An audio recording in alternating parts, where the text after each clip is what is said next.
my personal history is tied to the history of the Luo people, because the Luos of South Nyanza are a mixture. Some of us were direct Nilotes who came with the first strain, who came from southern Sudan or Winkibul to northern Uganda, to eastern Uganda, where we split with the Padholas, and where Ramogi brought us into Namlolwe in Kavirondo Gulf, which now is called Kisumu. And then my maternal ancestors moved now to southern Nyanza, where they were able to fight and push the Maasai and take the land. So it has been a history of persistence. It has taken us Luos 1,000 years to move from southern Sudan, Owinkibul, up to where we are now by the Lake Victoria. No other tribe has moved that far in such a short time. We did not have guns, we did not have technology, we did not have a compass. Our compass was the lake, was the River Nile, Lake Kyoga, and Lake Victoria. So we moved up to where we are. And we are a strain of two different Luos. Some of us came with that initial group whom I've just described, but that was my maternal relatives. My paternal ones, Ochia, came from a group of young soldiers who had left Uganda. They had to leave Buganda, the Babito, because there was a problem in the kingdom during the time of Kabaka Jungu. So the warrior men had to leave. Some of them left with their young sons, but they had to leave because there was a mutiny. And so they came along Lake Victoria, the little islands in Lake Victoria, Ukerewe, and they came and settled in Sindo. My grandfather Osindo, whom Sindo is named after, in Mbita, they settled there and they married local women. And some of their sons, those who came with young sons, the sons grew up and also married. So we come from stock. We come from stock of survivors. I come from a very good stock of people who are survivors, in that they're persistent, they will get what they want, and we will survive. There is no challenge that we could not survive. We had never come across the lake. Our ancestors had never moved so far away from the lake that we left our people in Buganda, but they settled and they started a livelihood. And that is very important because times are changing. So the lessons we have was to settle in a place, adapt to a place, move on. And that is very important for us, because when one looks at their family history, it's very important to know. We read about the Bible, and we read of the children of Israel, and we read about God telling Abraham, go to a land where I will lead you. Abraham didn't know where he was going. When Ramogi left eastern Uganda, he didn't know where he was going. When our grandfather Osindo left Buganda, they didn't know where they were going. They just knew they had to keep moving until they found themselves in Beta. And that is very important. But even as my grandparents settled along the Lake Victoria in Beta, and they, couple of 2 centuries ago, there were still issues happening. There was still slavery. And when I talk about this history, I talk about it because I think there are lessons in it for us to learn.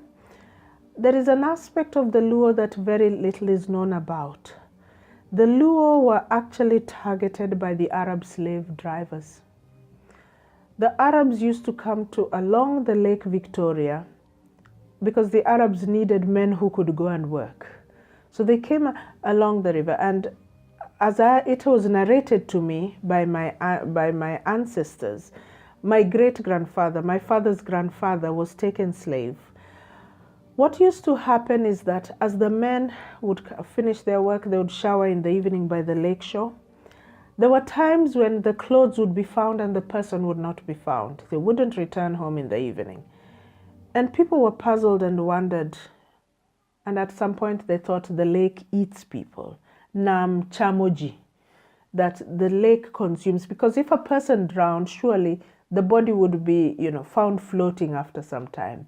And if a hippo attacked someone, because for every generation we've had hippos attacking people, so they've always attacked one person, except my generation. So a hippo attacking a person would crunch the person, break their bone, but throw them. So there would be a body. But there were, along the lake, there were a number of places people said the clothes would be found, but the person would not be found. And so what happened one time, my great grandfather had gone to shower at the lake, and then he was pounced upon by the Arab slave raiders, as we know them now.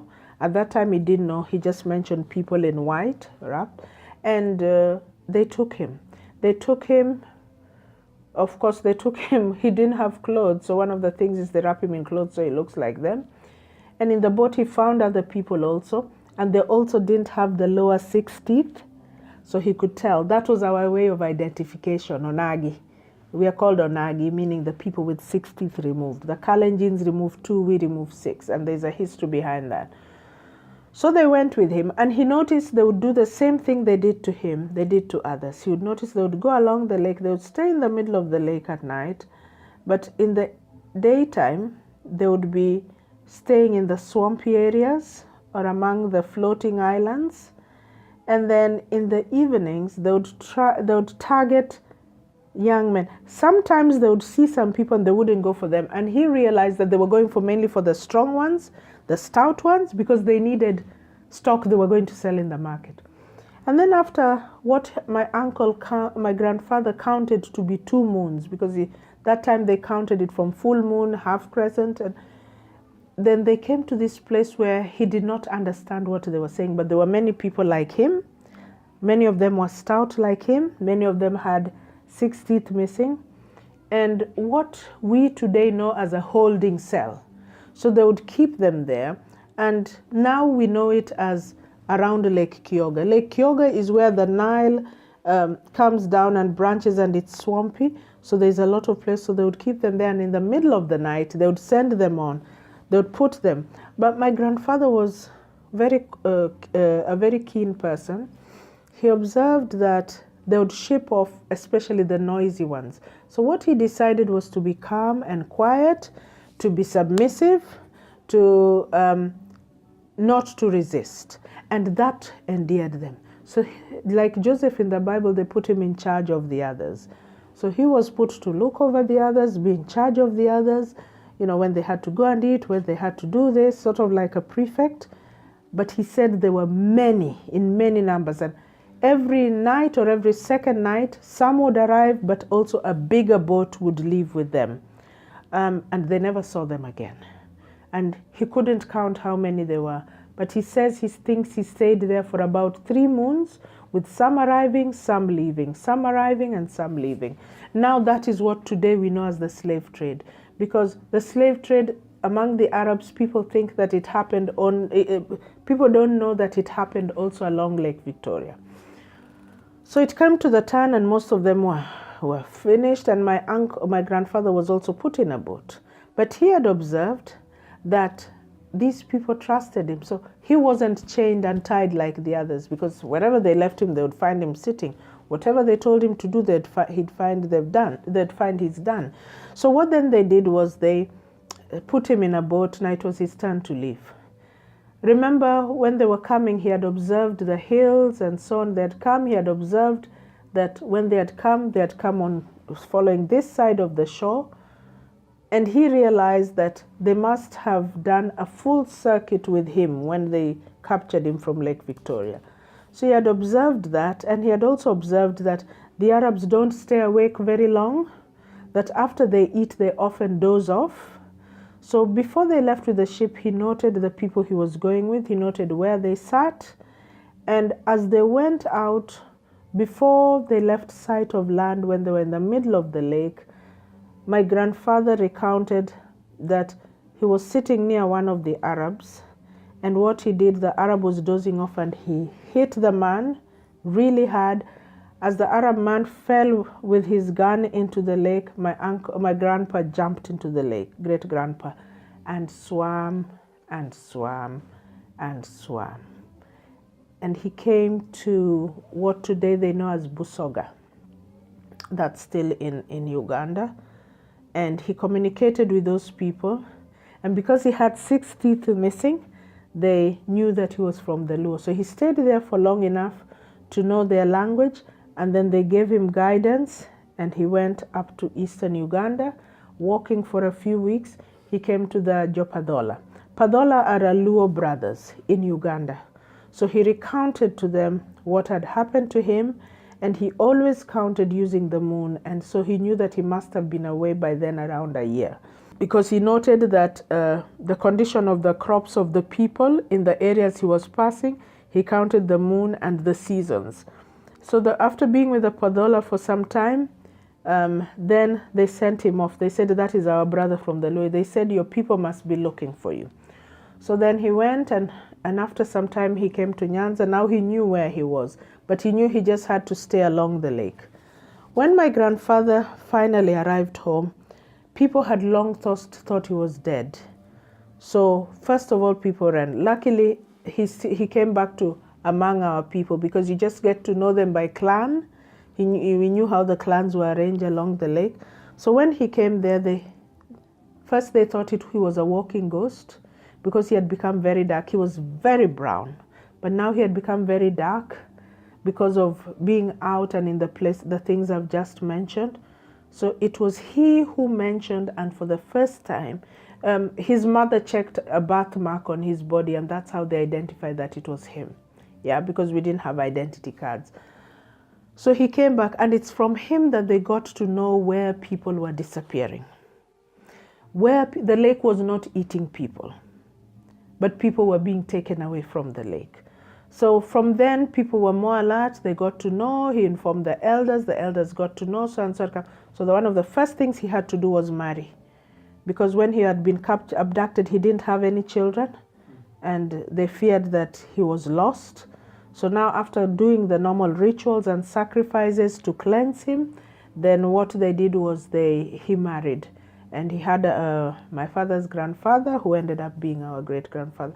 But that is a story many people don't know, that we have actually faced slavery, and there may be many, many of our brothers, but some who read in books of history would know, because what today we know of as Egypt and Sudan was all one Egypt, and the Arab slave traders used to come down into what we know as Sudan. They even went into eastern Congo, and they gathered slaves. And we also know that the Kabaka of Buganda turned a blind eye to the Arab slave drivers. So they continued as they were.